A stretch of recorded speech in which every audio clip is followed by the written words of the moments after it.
What do you mean 7.5 hours is too long to watch my draft review videos? Get out of here. All right.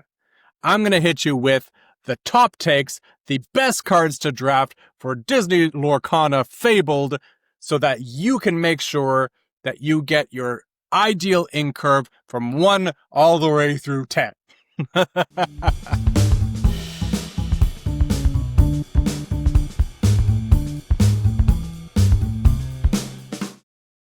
Welcome back, fellow Illumineers, to be our guest. All right, we're wrapping things up. I promised you I'd hit you with it. We had our draft review videos. If you want the in-depth analysis of every single card in Lorcana's Fabled set, the new set for Disney Lorcana, you can check out all of our past review videos. I'll have the links to all of them in the description below. But for those of you that don't want to take that amount of time, let me hit you with the best cards for the set, as well as some of the traps, the pitfalls to avoid. So without further ado, let's get into it. Let's start with our 1-drops. There's really only a few key ones that you need to pay attention to for the 1-drops. I do think this will be a slower set, so I think you're probably going to want to shift your ink curve up a little bit this set than I normally recommend, but there's still a few cards that I think you should pay attention to. The first is Pegasus, Gift for Hercules, just a fantastic value engine. When most decks don't have a ton of evasives in them, we're all competing for them, right? This card, if you can get it out on turn 1, can often quest for 3, 4, maybe 5 before it's threatened, if it ever is. And if it isn't, and the game goes on 6, 7 turns, you are in a great space. So yes, there's going to be times where Hercules or Pegasus Gift for Hercules is trumped, but more often than not, you're going to be able to get great value from it. And there is enough increase in strength abilities within this set to potentially pair with Pegasus to take down some of those bigger threats. One of the few ways to take care of Pegasus in the early game is fire the cannons. Now, this is uninkable, so you got to be careful with this one, but this is one of the better value cards in the set. Removal is hard to come by, so we need to do what we can with removal.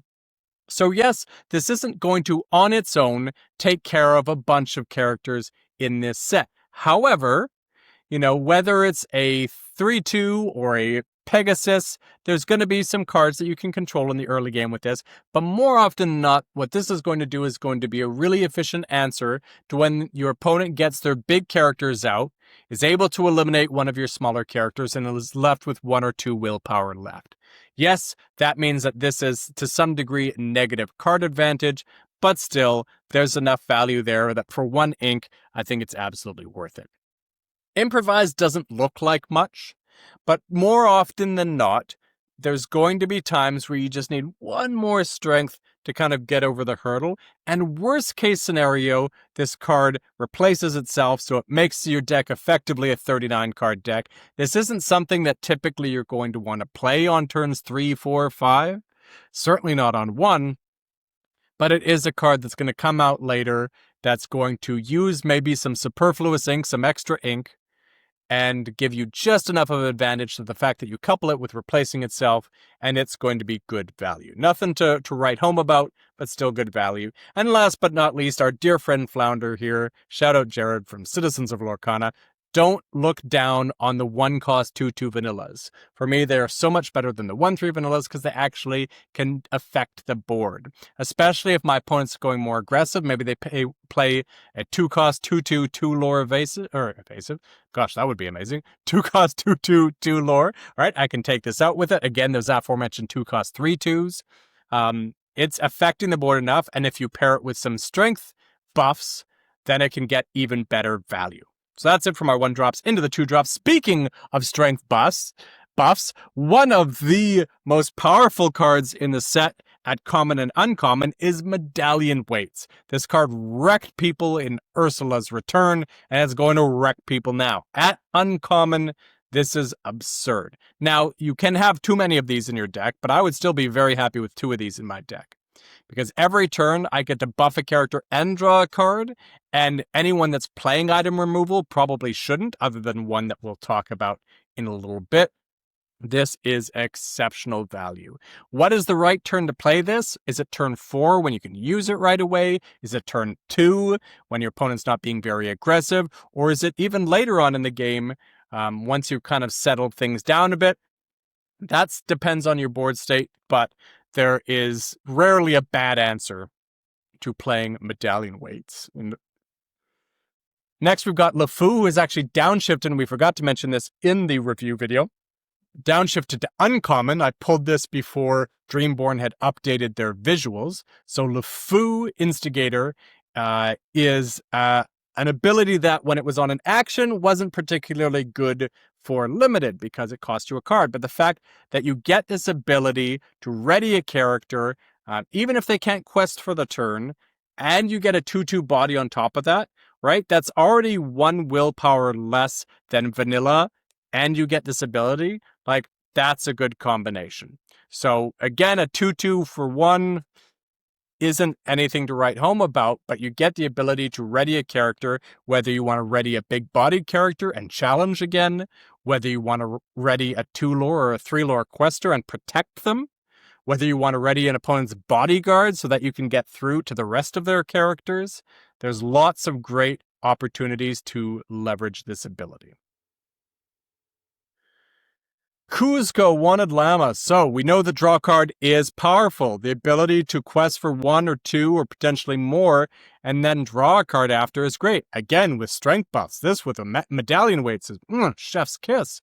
So if you think you can get value out of challenging with this, you know you've got a strength buff coming, there might be something to be said for not questing with it.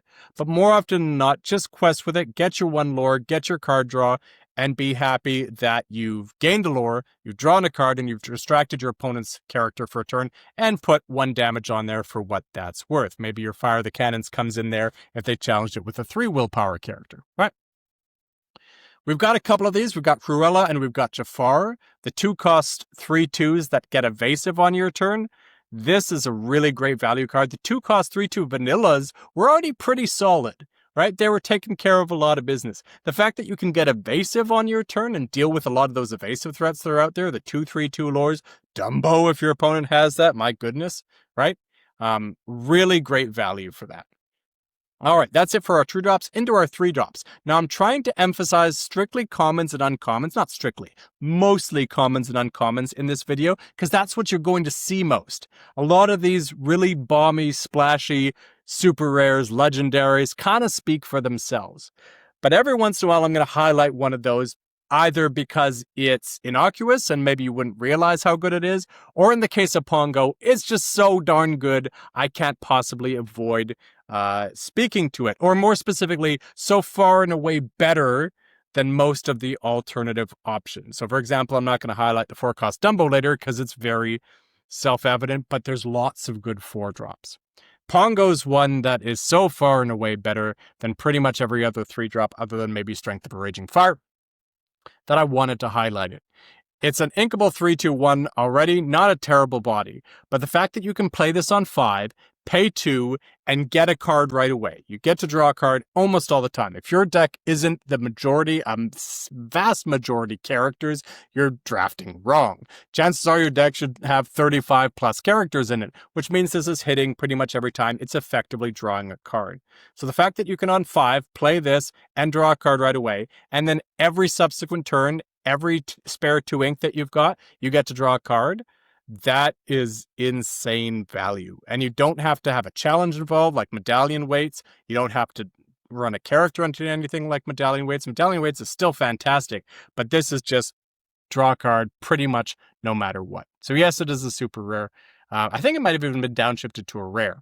Regardless, whether it's rare or whether it's super rare, it's just so darn good that this is one that you're definitely going to want to prioritize. All right, Smash. I mentioned removal is hard to come by. Smash isn't great, but it's the best we've got. So this is definitely in that A tier. It's inkable, and 3 damage is enough to take care of a good chunk of characters that you're going to see, even up to 4 cost often. So definitely Smash is in the conversation. Julieta Madrigal, the ability to heal and draw a card, absolutely fantastic.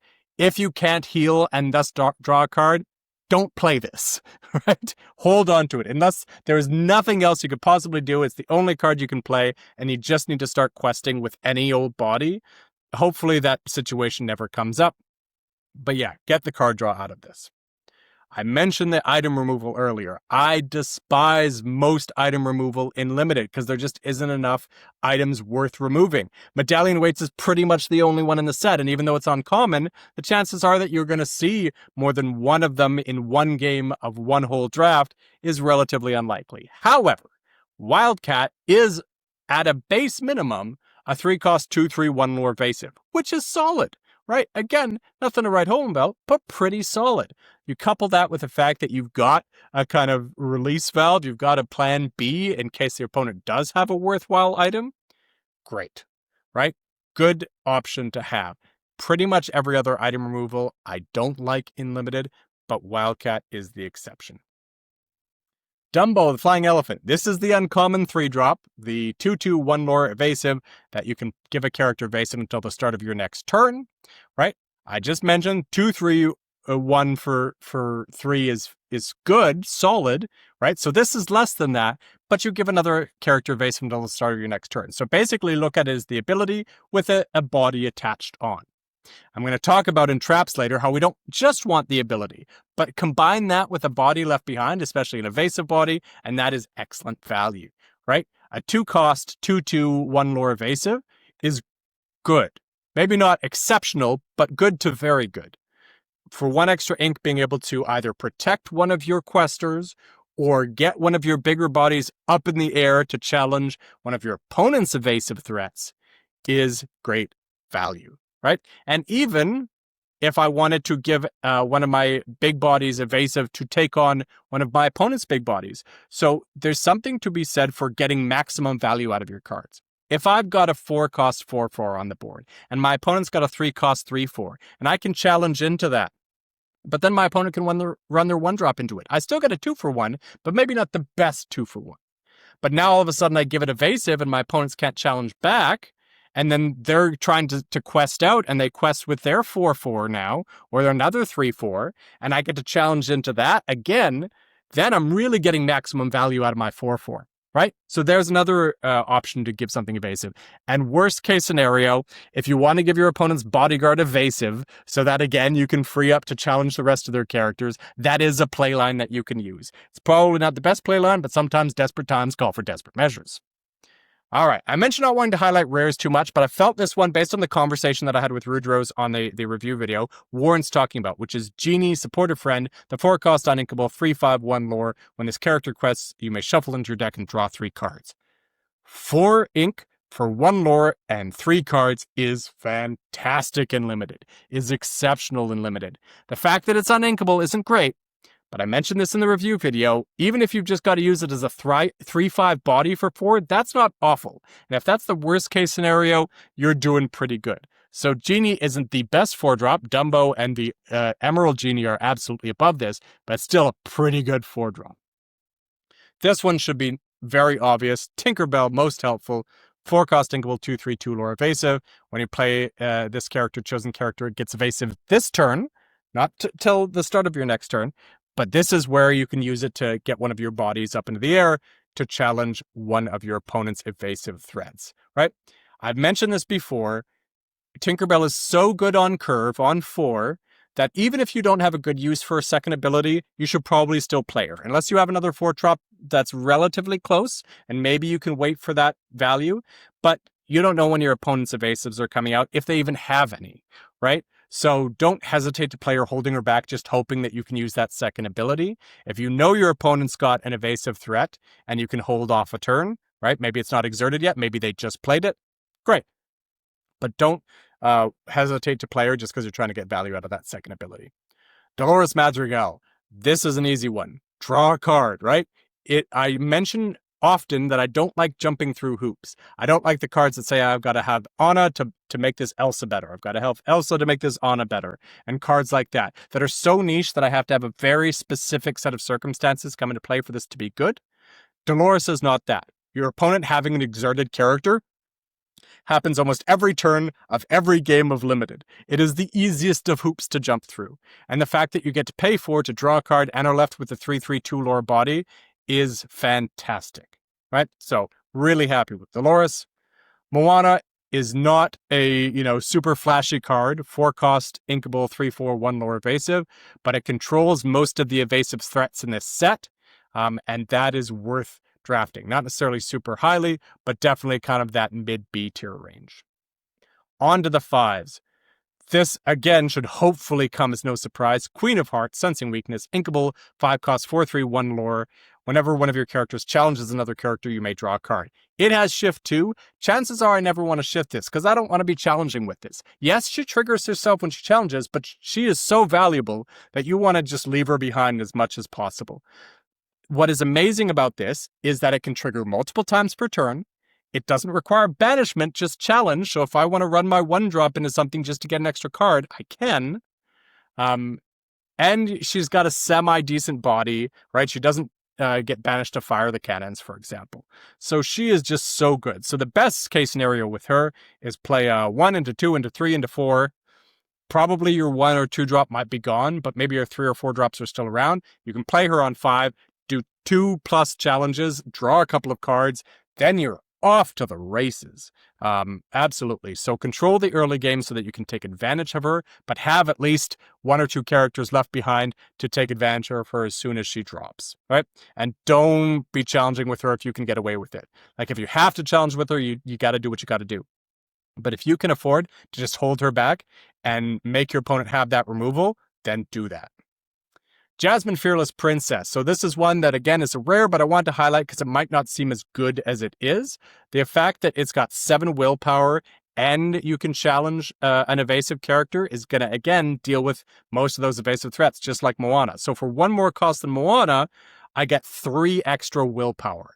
That's really solid. Yes, the secondary ability is probably not going to be useful very often. You probably don't want to be discarding a card just to get Challenger +3, but it's great to at least have that option. Just don't use it too willy-nilly. I like using words like that. Don't just throw away cards just because, but if you see a situation where you really got to, then by all means. Pluto. 4/5/2 lore. When you play this character, you may remove up to 3 damage from chosen character. You should all know by now that I don't love healing on its own in Limited, on like an item or an action that doesn't draw a card or things like that. But the fact that I get to basically lose 1 strength from the vanilla stat line and get a heal for 3 to potentially get extra value, again, that maximum value out of my characters, is really, really good. So definitely pay attention to Pluto. Nani. Bodyguards are fantastic in Limited. Whether you're going aggressive, whether you're going control, there's a good chance that you're going to be able to make good use of bodyguards. Now, she is a 3/6/2 lore versus some of the 4/5/2 lores we've gotten used to in recent sets. I've been off and on whether I like one or the other. Having the extra willpower, your bodyguard's going to last longer. Having the extra strength, it's going to be more threatening on the board. I think there's something to be said for both. I think, right now, I believe that the 4/5 might be a little bit better. So Nani drops down a little bit, but she's still very, very good and might even be better. This one is no debate. Into the 6 drops, we've got Hercules, inkable, 6/5/2 lore, bodyguard, resist 1. What more can you ask for? This is downshifted from rare. You're going to hate to see this. This is going to be miserable to deal with. You need to be prepared to deal with Hercules and be very sad when you do. Draft this very highly. Look at this family. This is another rare I want to highlight because it doesn't seem all that obvious, right? On the surface, a 7-cost inkable song, even though Sing Together is not that appealing to get 2 cards out of. But the fact that you get to filter a little bit, you get to look at 5 cards and take 2 characters, which you're going to have a ton of in there. Probably all 5 are going to be characters, if not 4 out of the 5. And you get to take the best 2. You're probably going to get a decent amount of value out of this. And the fact that you can sing together with characters that maybe aren't of great use to you anymore. I think about that 4-cost uninkable 1/4 Tinkerbell, something like that, right? Is going to be ideal. The fact that it's inkable and you can just ink it if you have no use for it or you can't sing it, puts the icing on the cake. Mufasa. So Mufasa is one that is a vanilla stat line, but 4/6/3 lore, even though you're paying 6 ink, is just a really hard body to deal with, coupled with a lot of lore. The fact that you can probably get either 3 lore out of this, and they probably have to run 2 or maybe 3 characters into it, or potentially 6 lore if you couple this with some kind of bodyguard before they can deal with it. And worst case scenario, it's a solid body to be challenging with, couples to be really good value. It's not exceptional. It's on the kind of low end of B, but it's still really good value for vanilla. And last one, dig a little deeper. I only have this at C+ because it's uninkable, but I just don't want you to shy away from it like I did. In Ursula's Return, I wouldn't draft this to save my life because I saw an 8-cost uninkable song. So I wanted to highlight to this one, say it's probably not more than a C+, but it can get you great value when you sing it. You just got to be careful with having these high uninkability songs. You probably don't want to stretch into that 5-6 uninkables in your deck. You should probably have lower uninkables. All right, that's all my hits. Let's talk about some traps. Speaking of high-cost uninkables, one of the biggest traps is high-cost uninkables that you can't play otherwise. So dig a little deeper, you can sing together, right? So you can potentially get that off on turn 5, 6, right? Whereas Hades is an exceptional card if you can play him, but a 7-cost uninkable that's going to rot in your hand forever, slow down your curve, potentially make it so that you've got to ink cards you wouldn't want to ink otherwise, and potentially not come out till turn 8, 9, maybe even 10, all adds up to, I wish I could play him, but he's just a trap. Likewise, even inkable cards, but they're just so high in cost that you're just never getting to this ink cost, are very much a trap. You're never going to play Maleficent. If you do, you've probably already lost by the time you do. Hopefully you really enjoy playing that because, yeah, your opponent's questing to 20. Another one is Prince Philip. I didn't mean to include both of those, but there they are. All right. Other traps. We'll start working our way back downwards now. Cards like Scar. Again, uninkable cards, but specifically in this case, cards that are looking for synergies that just aren't there, which is to say there's plenty of ally cards, but not nearly as many, and not nearly as many good ones as there was for Arcasia's Island. And beyond that, the body's just not good enough to warrant it with the uninkability. So yes, you might be able to make good use of this, but more often than not, this is going to be a trap. So unless you can manage to draft some really good allies that would be good on their own, then you should stay away from Scar. Likewise, Mulan, you're losing 2 strength off of the vanilla stat line, which is already not great. It's like C+ at the best. And you're digging for princesses when most of the good princesses are really high rarity, so you're not going to probably have many of them. So chances are, the first time you quest with this, you're not going to hit anything, and it's going to be banished, and you're going to be sad. Going down to 4 costs, some other traps to avoid is items for the most part, especially uninkable items, but especially whether it's items or any other card that just don't affect the board very quickly. It's going to take me 6 ink to activate this the first time, and I've got to set up having a character that has enough willpower to make it worthwhile, and I've got to set up it having enough damage on it to make it worthwhile. All that added together, this is just very, very slow. So you should steer away from that. Another one is songs in general are not particularly strong. There is a few songs that you can play with and that I've recommended, but for the most part, songs aren't particularly strong. You'd be better off with just a character of the same cost. But specifically, Be King Undisputed, I know is strong and constructed. I know you're probably going to think I want to play a lot of these, but more often than not, your opponent has a 1 or 2 drop that's just kind of lingering around that they haven't quested with because they know you're just going to blow it out of the water. And then you play Be King Undisputed, and they're like, yes, I will gladly banish my 1 or 2 drop character for your 4-cost uninkable song. Getting into the 3 drops, not just songs, but song synergies. Song synergies are probably not going to work because most songs aren't strong enough, so you shouldn't be drafting many of them, so you're not going to find many of them, and so song synergies are really not going to work, especially uninkable ones. Sorry, Drew. Ramping. More often than not, ramping doesn't work in Limited. In this case, Pooh, for example, you're shaving off 1 strength from the vanilla stat line, and for that, you're not even getting card advantage. You're having to put the card out of your hand. Yes, the next turn you're going to be able to jump from, 3 to, well, it comes into play exerted, so it's not even going to be active the next turn. So on the next turn, you're going to be able to jump to 6 ink instead of 5 ink, but still, it's just not worth it. You're getting a slight edge of speed, of pace over your opponent, but for that, you're playing a card that is less than ideal. So all things considered, you're just not going to get good value of this. This is one of the quote-unquote slightly better ones. Something like 1 jump ahead is just wasteful, because unless you can play it on turn 2 and really outrace your opponent's going to catch up, and they're going to have more cards than you, and if you, heaven forbid, you draw it later in the game, and then it's just terrible. Other cards you got to be wary of, other traps, is cards that you effectively have negative card advantage on. You 2-for-1 yourself, right? If I've got to take a character and you stand out, that's 2 cards to take out your 1 evasive threat. That is negative card advantage for me. Ultimately, that is a losing recipe. Now, I mentioned it in the draft reviews. Sometimes you just don't have a choice. Sometimes you got to give yourself negative card advantage to take out a threat that you couldn't otherwise. So I mentioned try to draft better answers to evasive threats, or just better evasives, period, so that you don't have to draft standout. But if you put yourself in a position where you have to play standout, that means that you are just signing yourself up for negative card advantage.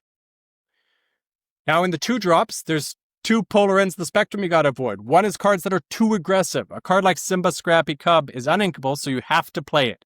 And your opponent can remove it so easily with any character they've got on the board. So yes, you're going to get 3 lore out of it probably. But the fact of the matter is that 3 lore for 1 card is usually not good enough. It's pretty good, but it's usually not good enough. Usually you need to get more value out of it than that. So it's just a risky situation unless you can build a really consistent aggressive deck. The other is the opposite end of the spectrum, which is just being too slow. So I mentioned this with Dinner Bell. I just want to use Magic Mirror to really reinforce that. If your cards are way too slow, this is 6 ink to draw 1 card. And then the following turn, it's still another 4 ink for your second card. That's 10 ink to draw 2 cards. That is way, way, way too slow. Getting into the 1 drops, other things to avoid is kind of being proactive with your synergies, which is to say, if you've drafted the 6-drop Mulan super rare, yes, you want to prioritize Mulan Injured Soldier. You want to prioritize the shift targets. But don't draft Mulan highly because you hope to get the super rare Mulan, right? Again, draft synergies. If you're already drafting good cards, that will complement that synergy, so they're good on their own. Mulan is not good enough on her own. You should only be drafting her if you've already drafted the Mulan super rare, or if you happen to get her 11th pick, and then you get the Mulan, fantastic, but do not be drafting her highly then. Wow, that was it. All right. Thank you all very much for checking this out. Hopefully you appreciated the hits. Hopefully you appreciated the traps. And good luck on your release weekend. I'm not sure what order I'm releasing this in, but I'll either have my strategies, my general draft strategies before this or after this. So either check it out in the description for the past video or check it out tomorrow if it's coming out tomorrow.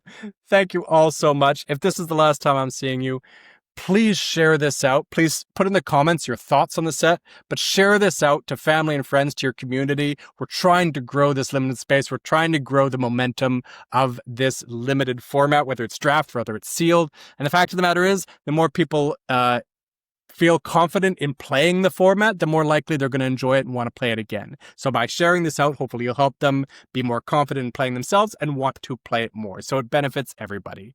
Thank you all so much for your love and support, for your feedback, for everything. I really appreciate it. And we'll see you next set. Bye, everyone.